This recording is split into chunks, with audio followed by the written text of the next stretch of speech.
Hi again then guys, and welcome to episode 17 of B-Road Ballers, the review series for Gran Turismo 6's selection of hot hatches, old and new. And I have to admit, this is a vehicle which I had underestimated until making this episode, and it is the 2011 version of Mini's Cooper S.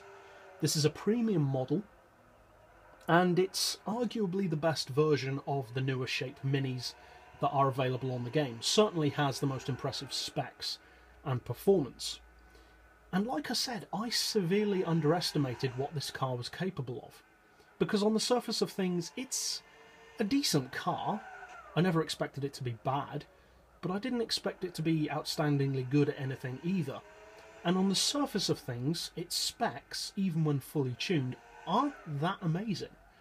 It's powered by a 1.6 litre engine, which is turbocharged. It sits at 509 pp, which is reasonable but no way near as high as some of the other hot hatches.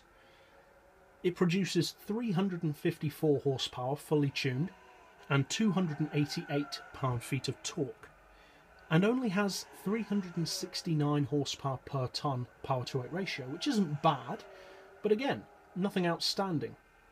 However, what you don't immediately realise about that power-to-weight ratio, until you think about it, is what that power-to-weight ratio actually means. If this car produces 369 horsepower per tonne, but only has 354 horsepower, that actually means that it's extremely lightweight. And it is a lot lighter than you'd expect a modern, larger Mini to be. In fact, this car only weighs 959 kilos, which makes it one of the lightest hot hatches of its size and class. And that's an advantage right there. Second advantage of this car is the price. Despite being a premium model and a relatively new model at that, this car only costs a fraction over 30,000 credits. So even if it's not that amazing, it's still a lot cheaper than many of the other hot hatches that are on the game.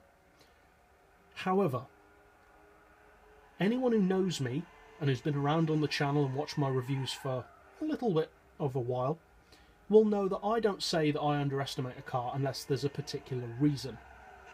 And there is a reason. Because this car is amazing. Why? Well, it's not for its straight line performance. It's not particularly fast. It does around 200 miles per hour, which in real life would be impressive, but on the game that's ho-hum for a hot hatch. The acceleration as well isn't that phenomenal because it's front wheel drive and it torque steers off the line, etc. So why am I saying that it's a good car? Well, very simply, because of its handling.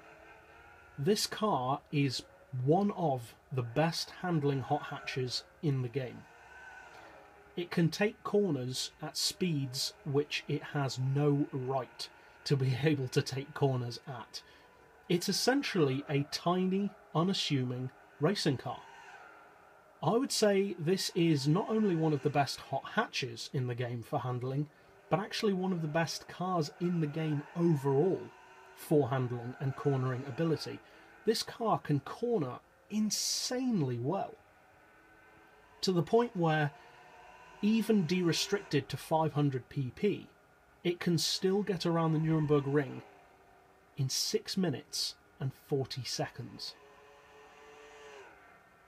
That's seriously fast for its power. Now, there are other hot hatches that can meet that, but not with those kind of specs.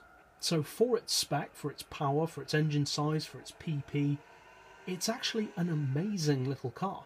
Now, I'm not saying that it's necessarily the best hot hatch, of course not. But if you're anything like me, you've probably underestimated this car as well. And I think a lot of people do, because I don't think I've ever seen anyone use this car online. In cruising, in racing, nothing. People don't seem to use the Minis in general on this game, the only exception being the obvious choice, which is the 1.3i in the original Mini shape, because it's kind of a novelty. The Coopers, though, seem to be really, really underused.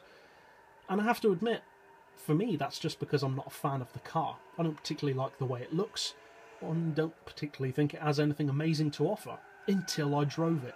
So, if you have never driven this car, I would seriously recommend that you give it a try.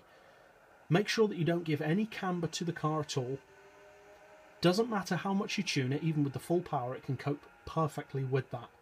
The only thing you need to make sure of is give it no camber, because it does not need it. You will be amazed by how this car can take corners. It is phenomenal. You may think that that's an obvious thing about a Mini. It's always been known for its handling, but on Gran Turismo there are a lot of cars with good handling, so much so that this car would tend to be forgotten. But it deserves to be remembered, because it is phenomenal around corners. So overall, if you haven't tried this car, as I said before, I would strongly recommend that you give it a try at least once. And I mean, come on, it's 30 grand. Even if you never use it for racing, it's still an amazing little car to have if you ever do turn out to need it. And it's not a lot of money to spend, even if you turn out to not like it. So, that's it for this episode. I'll see you guys next time, and as always, thanks for watching.